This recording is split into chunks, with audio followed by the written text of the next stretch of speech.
thank you very much for joining us. How are you doing? I'm doing very well. Thanks a lot. We see already a little snow on the mountains here in Liechtenstein. I live since a couple of years in Liechtenstein, a small country between Austria and Switzerland. And I can't wait making the first turns on powder snow. Ah, very good. Excellent. So still loving the days in on the skis then?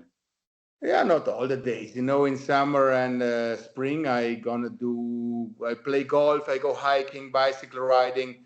I try to use the time outside in nature as good as possible. Very good, very good. Um, Alan, I'm Yeah. going to let you start today's interview. Um, Well, Obviously, with the status of the guest, you've got a message because he was one of the first races you watched, wasn't it he? was indeed, yeah. When I started watching ski racing, you were you were the guy to watch. You were the icon, the ones we all sort of say, now I would like to be like that. Um, yeah. So that's how did it all begin, Mark?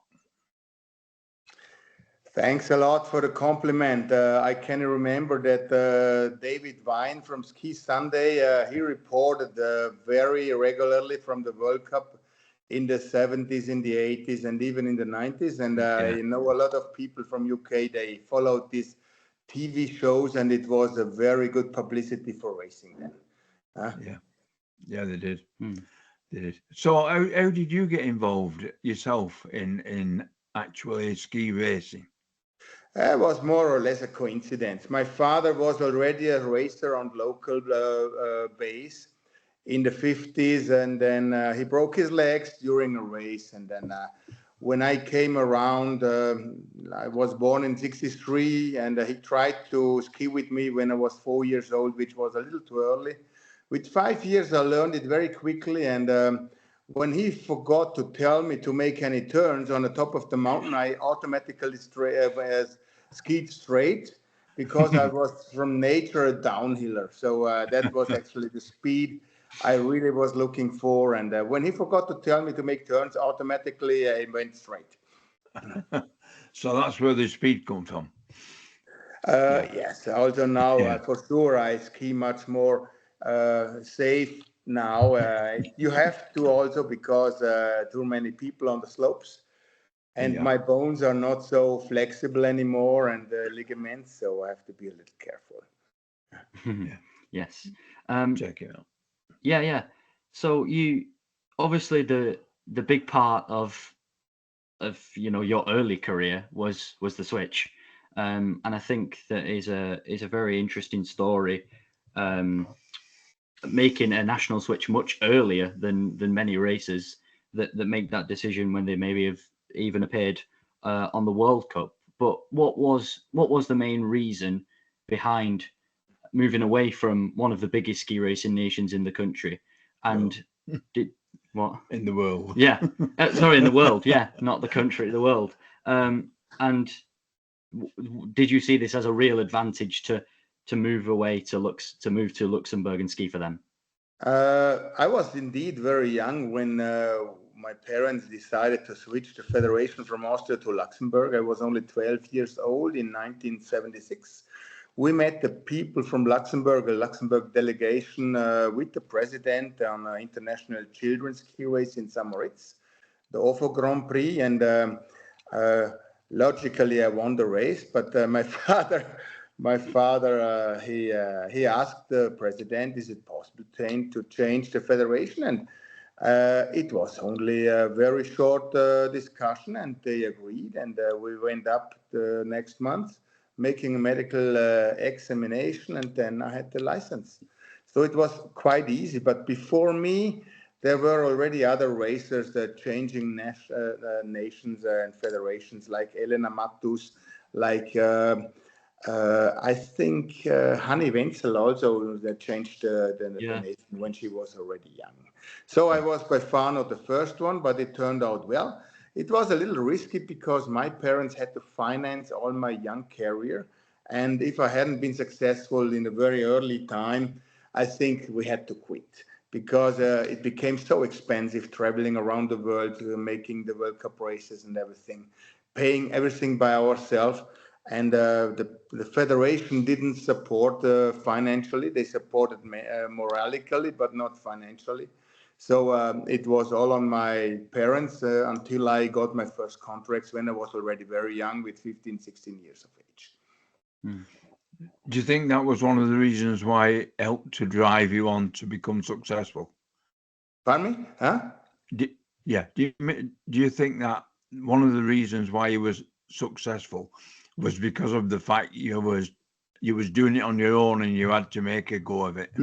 It's hard to say this. For sure, I would have been also a racer in a team, because I have absolutely no problem to be a member of a team, of a group of sports people, because in summer when I was young, I was also in the local athletics club, and there we had a team, and I found out I feel myself very comfortable with other competitors in the same group, and I think that would have been the same when I would have been in a group in other federation skiing, but that was not the question, and it is certainly a task, a challenge to make a career all by yourself.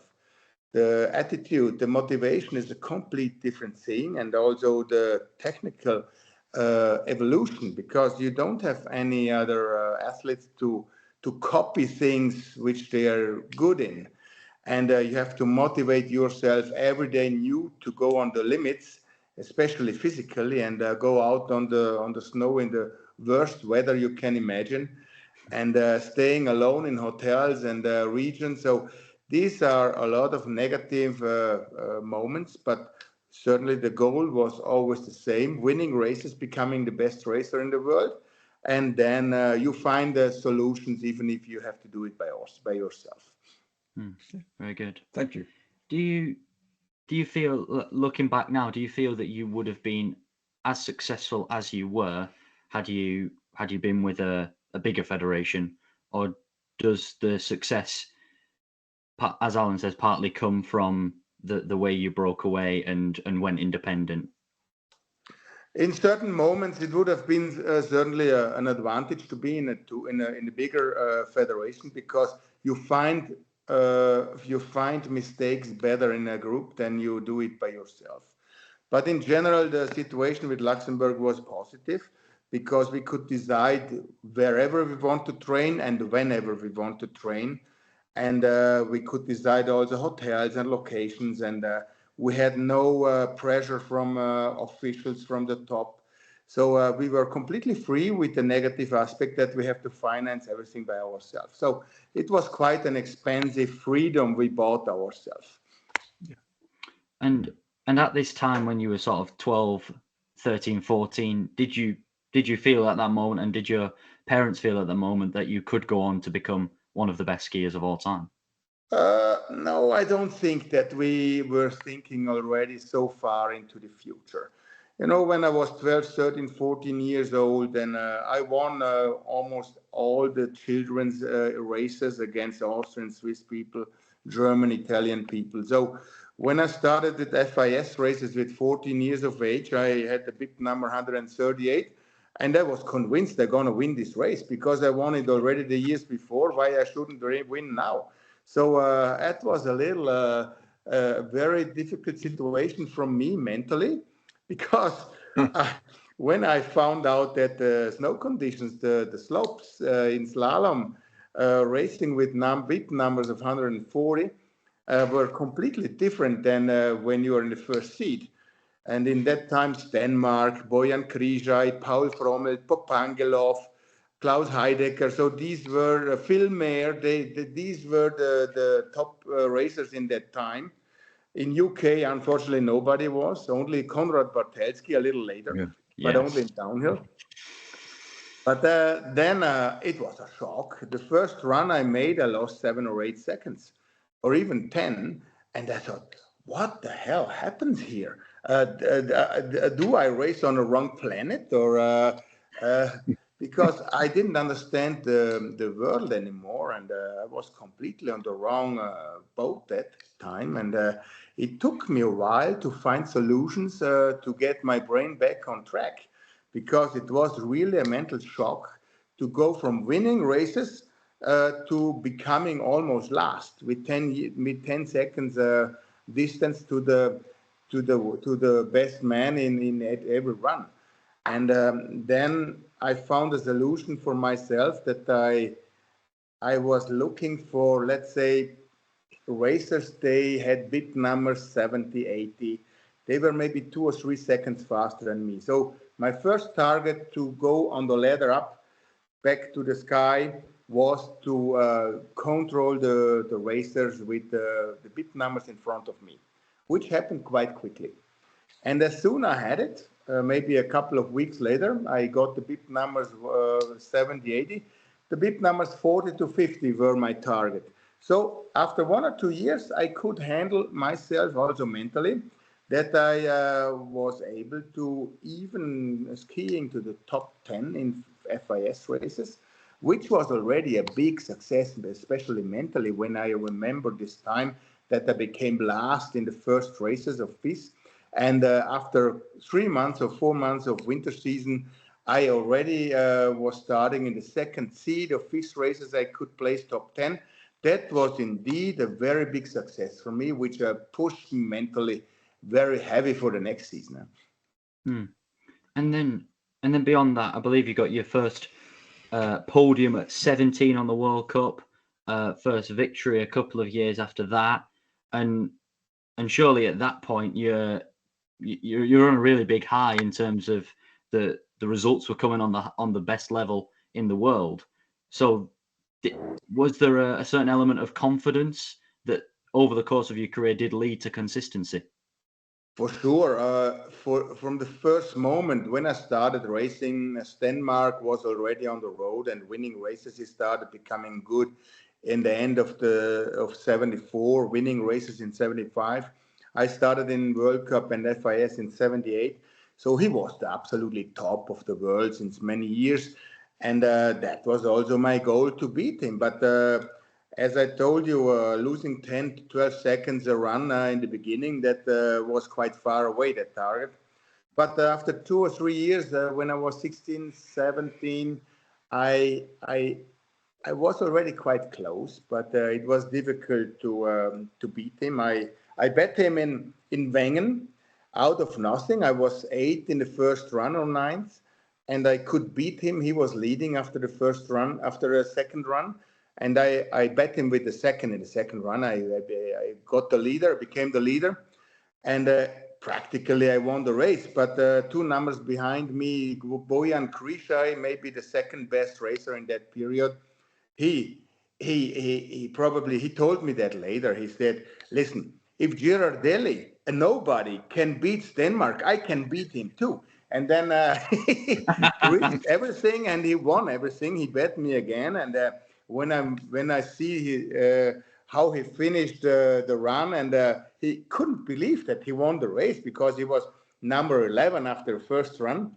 And he really could realize what he imagined in a starting house, and that was for him maybe the biggest moment of his career. Yeah. Was it nice to hear someone say, I want to beat Girardelli, I want to beat Girardelli and Stenmark rather than just Stenmark? Certainly, it was good, but I was a young boy then. He was already mid of the 20s, and after the race, I told to Krišaj, "It will not take long, and I beat you back."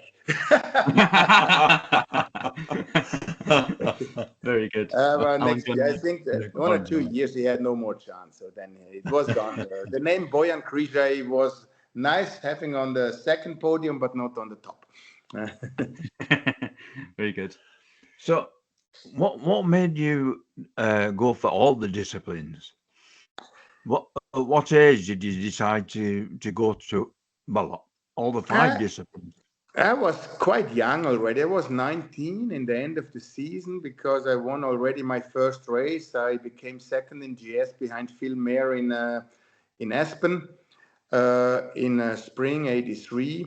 And my first race in downhill was in Wengen in the same year, just to get some experience. And then Wengen is a very long downhill with a lot of turns, a lot of change of terrain, forests, and light. How do you say, lightnings in the forest. So it was so difficult to memorize the whole track in my head. So it took me 3 training runs to arrive in the finish, because in the beginning, after half a minute or a minute, I thought it's going right side. Instead, it was going left, and I was stuck in the forest. I had to stop the training run. And that happened 3 times before I finally succeeded to arrive in the finish area, certainly with 15 seconds distance to the best racers. But downhill, you cannot compare with slalom and GS. It's not a race, it's an adventure. And you have to combine the speed, you have to combine the visibility, you have to combine the terrain, it is so much different racing downhill from normal slalom and GS that I really needed 1 or 2 years to accustom the fast discipline.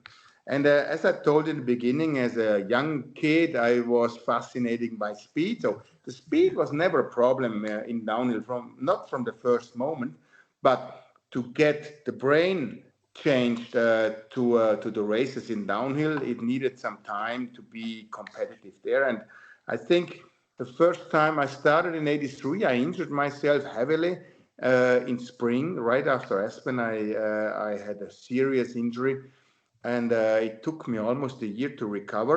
I didn't race for 2 years in downhill, and I started again in '85 in spring, when it was necessary to win the World Cup Bowl, the big one against Zurbriggen, because he was already a racer in all the 4 disciplines. And so I could manage to be successful in the last 3 downhills of the season, and I could manage to win the big bowl then. So I'm sort of asking whether this is sort of part of the reason you spread your wings to the other disciplines, but was it so you could compete for the overall rather than just being, tech oriented and maybe not being able to compete with someone like Zurbriggen?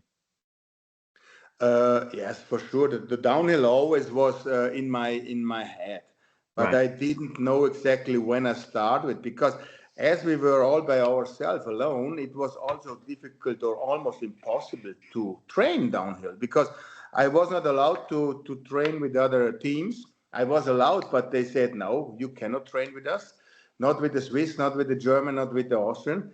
And so the only training I could do is very early in the morning with Super G or testing downhill skis. It was the only possibility for me to train the tech position, the speed, and also the gliding sections. That is maybe also the reason that I was never a very good glider, because I had so few experience to train downhill that I never got the real feeling to become a good glider. I was the strongest when it was dangerous and difficult, steep, icy. Then I was by far the best, but not in the light, easy turns. That was definitely a big manco. That's why probably I didn't win so many downhills. Then I won slaloms. Yeah, very good. I looked at your sort of world championship record in particular. Over an 11-year period, you went to 6 world championships and scored at least 1 medal in each of those 6 editions. How did you find that consistency? And then later in your career, how did you find the motivation to keep being so successful? Yeah, I have to say I won the medals, but sometimes the wrong one. You wanted gold every time. Yeah, for sure. So sure. Of course. But the medal is better. The wrong medal is still better as no medal, I would say. Yeah. Good. No, in big events, in championships, in Olympics, I always risked everything. And in Olympics, I was a little unlucky because I didn't have a passport in '84. In '84, I won 5 slaloms and was 4 times on the podium in GS. So I was number 2 behind Stenmark in the technical disciplines. And I was not allowed to compete in Sarajevo. In '88, I injured myself heavily, so I had a broken elbow and a broken rib. I had two surgeries before the Olympics in '88 in Calgary, and I could succeed only the ninth place in downhill, which was definitely not my level of racing. That was a little unlucky. In '92, it was already the dawn of my career, and I became 2 times second behind Tomba and Amott, which were really in that time the fastest racers all over. I had a very good slalom intermediate, but didn't arrive in the finish. And I was the best in the intermediate in downhill, and I didn't arrive in the finish. But I think having the best intermediate time is still better than become fourth. So that was always my target, that it's better to become to lose a race but being fast until the exit. So that happened in Albertville in '92, '94. I was a little unlucky because I had number one in downhill. I became fifth only with 3/10 in the back. And I became fourth and fifth. So it was not far away from my medals, really not far. But it was not good enough to become Olympic champion. So you were fourth in the Super G in '94. Yeah. So you would have rather had a good split or an intermediate and then fallen than get the fourth in the Super G. Absolutely. To have the best split in that race would have been much better for me than becoming fourth, because this medium warm handshake from the King of Norway, I think I don't remember anymore. At the prize giving ceremony. Yeah, very good. Very good. Looking back on your career now, do you still regard yourself personally as one of the best ski racers of all time? Yeah, I think within the first 10, within the top 10, with Hermann Mayer, Marcel Hirscher, Jean-Claude Killy, Stenmark, certainly Tomba, and there are some others, but it's very difficult to say who is the best and who not. But maybe we can experience this year when Marcel Hirscher comes back on the track, when he is starting to win again, like in the 10 years, 5 years, he quit 5 years ago, then we certainly can say he was the biggest of all time. But it will be very difficult to come back on the same level like he had 5 years ago. Do you think, you just rhymed off a lot of skiers who I recall watching, do you think they would be up there in current conditions the way skiing is now? Do you think it would have made any difference because they were so good, would they still be at the top of the tree if they were racing today? Me? No, I don't mean it. Yeah, well, you and some of the, like Tomba and people like that. I think yes. I think that wouldn't be a big problem if Stenmark or Tomba or Hermann Mayer is racing now. Mayer had anyway the old generation of skis and the new ones too, because he quit in 2006 or 2007. So he had both technologies. We had Stenmark, me, Filmer, Tomba. We had only the old skis, which was really a disaster. They were skis, but they didn't make any turns. So you needed some acrobatic technique to bring them around the gates.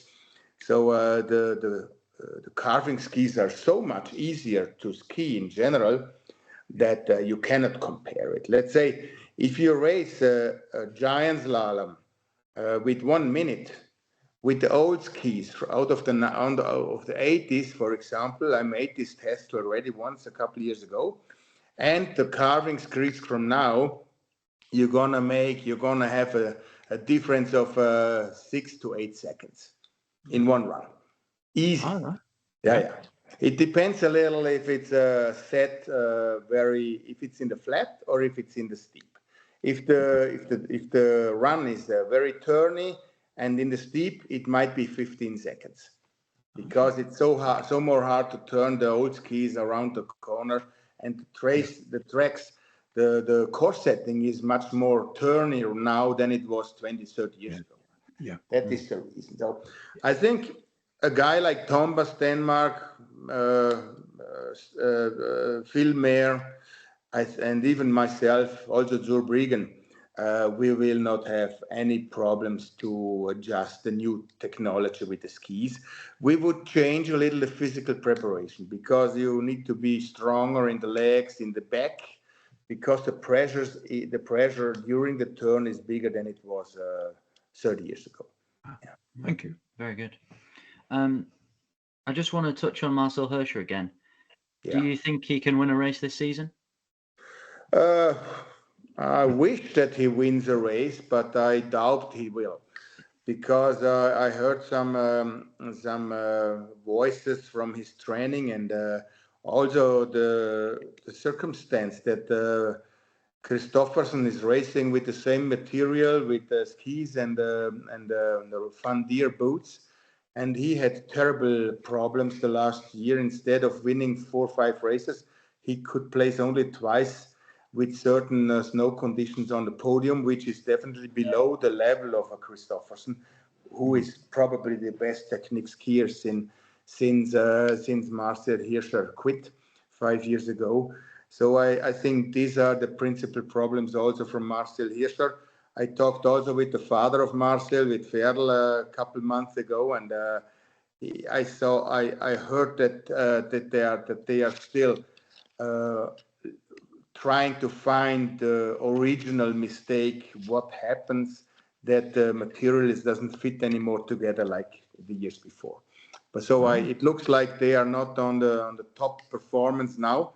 Maybe I wish them the best, but to win races, you need a perfect physical shape, you need a perfect technique, and certainly the material has to be at the top of the world. Otherwise, you cannot. If you are in the Formula One business and you have a car with 80 horsepower less, you can be the best driver, you will never win a race. Yeah, true. Yeah. So, in terms of the other current races that are going now, of course, Marco Odermatt is the one that springs to mind. How do you rate him in terms of those greats that we've discussed? And can he keep it going for the next few seasons and get that consistency that all the mentioned names had?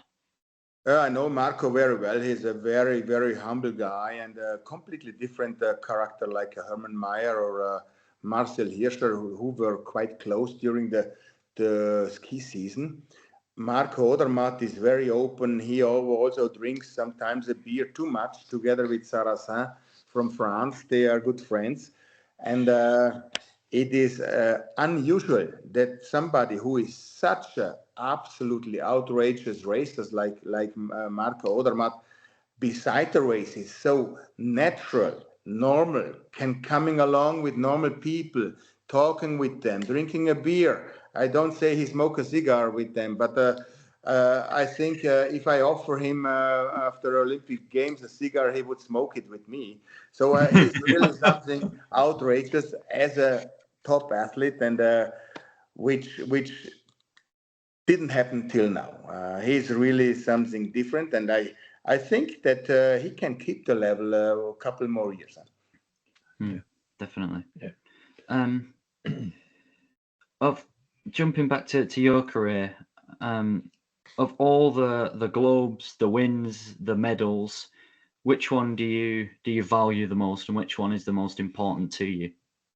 From the general side, I think the victory in Kitzbühel, the Hahnenkamm, the strife, because I'm originally a slalom skier. Then with the circumstance that we had only a very little team, never the chance to train downhill, winning the most difficult and prestigious downhill on the world against the best nations, the biggest nation, they only train downhill. So I think that was probably my most valuable victory. And even if I won 16 slaloms in World Cup races, that was not so bad. But I think the value of the downhill victories count more at the end than the slalom victories. Do you, out of all the disciplines, I've got in front of me here, I've got all your victories and everything. And is there, I don't know, have you got a particular favourite discipline? Not, it doesn't matter whether you won more, but No, is there a discipline you would have liked to have done better in? the discipline I loved most was giant slalom, even if it was not the best discipline I had. So the other disciplines were probably better than GS, but in giant slalom, the mental stress was fewest of all the disciplines. I had a big stress in slalom because of the quickness and the risk of failing.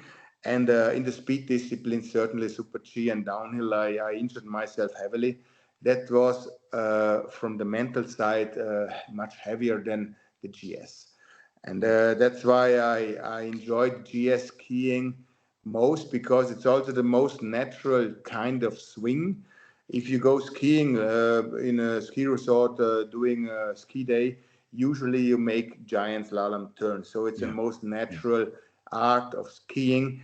And like I do it right now, slalom is too tiring, uh, and downhill is too dangerous. So so Yeah. I stay with GS, and I love it. And I had some success in GS. That was fine, but it was by far the discipline I had the fewest mental stress. Yeah. Thank you. Mm. Yeah. Which sort of characteristic of your racing do you think was the best? Whether that be, you know, the flexibility of slalom, the arc of the giant slalom, or the adrenaline and just power of the downhill. Which one of those or any others do you think was your strongest? I think the guy I admire most, very few people remember anymore, it was Jean-Claude Killy. He was racing only in the mid and the end of the 60s. He quit in 68. But the seasons he made in 66, 67, and 68, they were so outrageous. If you go on the wiki profile, you see only gold, nothing else. And I talked with Karl Schranz. He was in the same period. He's still alive. He's 1 hour from my home. I made an interview a couple of years ago with Karl. And I asked him about Jean-Claude, and then Karl was also one of the best from the 60s and early 70s worldwide. And he told, yes, in the time Killy was around, he was definitely too strong. And these words coming out of the mouth of Karl Schranz, that means something very particular. And that means that in that time, Killy was the only, that was one level higher than the rest of the world. And I know Jean-Claude very well. He's a very quiet man. He lives in Geneva. I live partly in Lausanne. So let's say every 2 or 3 years we meet each other. And it is for me always a very nice moment when we can switch some words together. Good. So do you regard Killy as the best? Yeah. Even if his career was so short, but I think from all the racers I experienced, on my opinion, Jean-Claude Killy is the best. Very good. Very good. Do you think anyone could match that or go beyond it? For sure, if I start again. If you started again. No, that was a joke, certainly. But you know, the time was a little different. In the time of Jean-Claude Killy, I think everybody was racing all the disciplines. So Schranz was racing slalom, GS, downhill.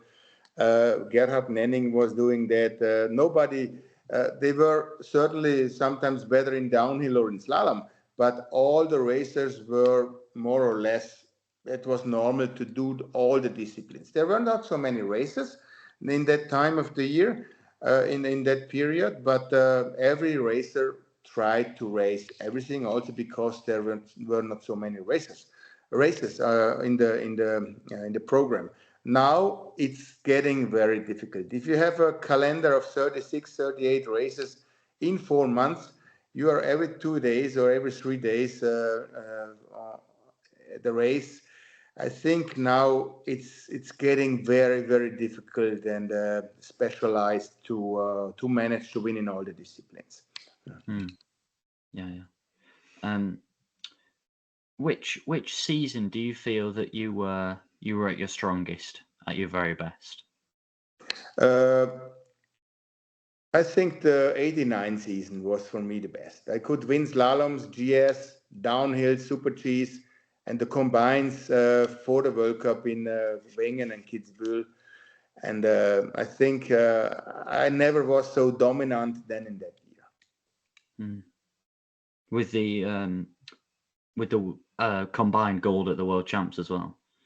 Although Vale in that year was not my favorite resort. It was man-made snow. I was already a little tired, you know. The season was 3 months old already, and I was a little tired already, making all the disciplines. And but at the end, it was successful. I could make 2 medals and could win the Super G afterwards in Whistler Mountain, winning the World Cup by far in front of my hardest rival, Pirmin Zurbriggen. And I think I could have made holidays end of February and I would have won the World Cup still. So that was a very nice feeling. Yeah. So you know how Odermatt felt last season. Huh? Yeah. Yeah. Like Odermatt. Yeah. Odermatt Yeah. is the same. Yeah. He was already done mid of Feb, I think. Yeah. Yeah. And then, of course, the next World Championships after Ver, which you mentioned, was when you picked up the slalom gold in Saalbach, which the World Champs will be returning to this season. But does that stand out as sort of the, you know, your original discipline, and the chance to be crowned world champion in that discipline was surely a very special moment for yourself? It was special because I lost the gold medal in '85 in Bormio due to a stupid mistake. I lost my pole and I got a hit from a pole and I lost my pole and I lost maybe 2-3 tenths. I lost the race with 600s at the end. So that was a stupid mistake I made. And the next time I was able to fight for gold was in Saalbach, and I had the best time in the first run. And as I told before, for me, it would have been more important to be the fastest to the intermediate time than losing that race, especially in Austria, which was my native country, with a lot of couple thousand of spectators at the side. It was very, very important for me to succeed in that race and not become in second or third. Have you got one last question No, for him? I'll think of one. Go on. No. No, it's all right. I was just going to move to the quick fires otherwise. Oh, okay. Okay. Oh, yeah, because it's time. So. Yeah. Yeah, you okay? Yeah, it's fine. Yeah, I'm in awe. You're just listening, aren't you? Yeah, I'm in awe. Listen to this man. Yes. What? I can finish with one thing before we move to the just a few quick fire questions to conclude the interview. I think it's sort of the role of all-rounder, as you say, to do all the disciplines is slightly disappearing due to the demand. Do you obviously you were an all-rounder, do you class that all-rounder status as something special and something that we might not see again in terms of a World Cup racer? I think that there will be some rounders around in future. Maybe not now, but for sure there will be some other racers coming along which are able to do all the disciplines. I'm convinced in that. But for now, I don't see anybody because Odermatt he doesn't risk his successes in the 3 disciplines, because slalom is a very, very training intense discipline. Let's say from slalom to downhill, it's easier than from downhill back to slalom. So, and I think he can win in GS, Super G, and in downhill. And it would take him so much energy to become top 10 in slalom that it wouldn't be worth to start thinking about that. So Otherwise, I don't see anybody in the circuit who could manage that in a moment. We'll have to wait. Maybe the next generation. Maybe. Yeah. Yeah, I was just going to say one thing. That is, are you after a wild card? People, they don't remember anymore. When I was young, there was a wild card already in the ski circuit. That was called in a different way. It was called Nation Package, and racers from Holland, UK, Andorra, San Marino, Portugal, or from the South America somewhere, they had the chance, if they had a certain amount of points in FIS and in Europa Cup races, not in World Cup. I think they made it only 2 or 3 times in World Cup, to get a number between the second and the third seed. This is exactly identical to the wild card for Marcel Hirscher now. Yeah. But as it was almost 50 years ago or 45 years ago, people don't remember anymore. Certainly I remember. My brain is still okay. So, this is nothing new. But I think if Marcel Hirscher really needs a wild card for the first run to make a good time, he is not good enough to be in the top 10.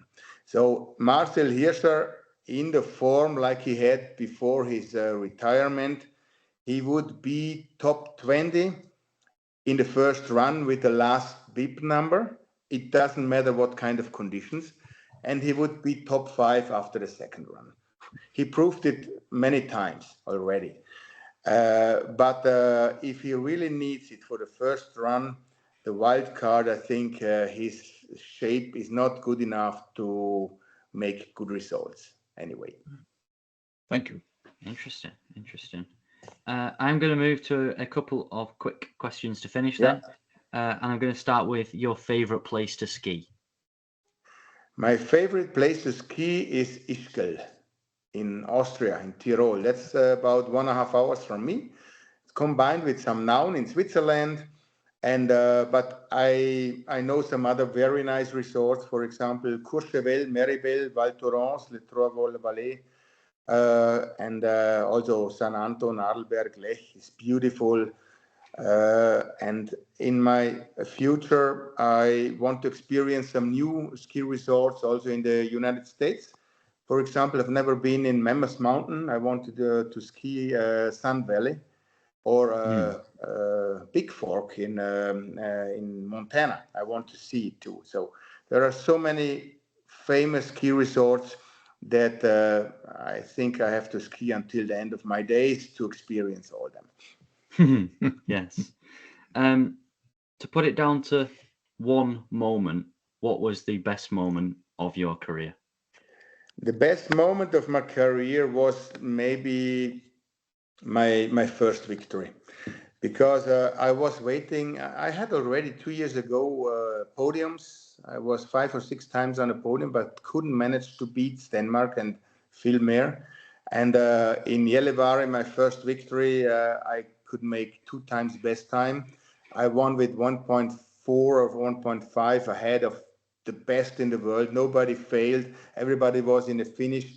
And I was a young guy with 19 years, and I bet them up twice in one day. And there I showed them who is the boss. Fantastic. Who is, I mean, to this day, it could have been whilst you're racing, who is your best friend in the sport? In ski racing, you mean? Yeah. The best friend in ski racing, the best fun in ski racing I had with Franz Klammer. Let's say Harty Weirater. I meet Harty Weirater more often. Franz Klammer was a little earlier, and Harty Weirater, world champion in '82. I just had a dinner with him 2 days ago, and together with Felix Baumgartner, the guy who jumped out of the sky. So we had a very nice evening together 2 days ago with a great dinner, with a great wine, with a great cigar, and a lot of laughers. Very good, very good. Excellent. I have got one last question, and that is, how are you involving yourself in the sport now? I am in a committee in the FIS who takes care of the FIS regulations of the World Cup. That is the subcommittee, but I'm only a member of a lot. I have only votes in certain questions because I have also not the time and the will to attend too much time in the FIS. But I'm a networker. I am very close to the president and to the most important officials in the FIS. I know them all, and it's important that we find new ideas to bring the World Cup further ahead. On the other way, I organize ski events with customers in Kitzbühel, in Sölden, and some other opportunities, but not so many times in during the World Cup races, only in Sölden and in Kitzbühel, and sometimes at World Championships.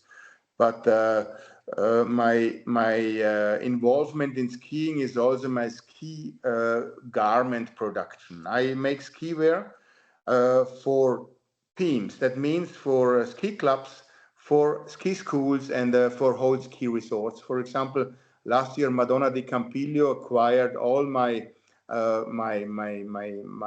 production for the whole staff of Madonna di Campiglio, which might be about 600 or 700 employees. So that is my involvement in skiing. Yeah, you can't leave it, can you, Marc? I tried already to do some other things. I had an indoor ski center in Germany, which is still existing, like in Tamworth in Manchester. You know it. Yes. Or in Milton Keynes. I was there already many years ago, and I installed the Alpine Center in Bottrop in central Germany, and in 25 years ago, and I sold it 20 years ago. So, but they are still in charge. There are a lot of ski clubs are training there, and a lot of teams. And I'm proud that my ski resort is still in charge. Yeah, excellent. I think we might have to have a whole other interview about your current involvement, because there's still so much there. But I want to say thank you very much for your time. And, I thank you, Matt. It was a great experience with you and Alan. And maybe one time you see us on the slopes. Tell me when you're in the Alps skiing, and it would be great if you meet in person. Yes, very good. Thank you so much. I enjoyed it. You brought back so many memories for me.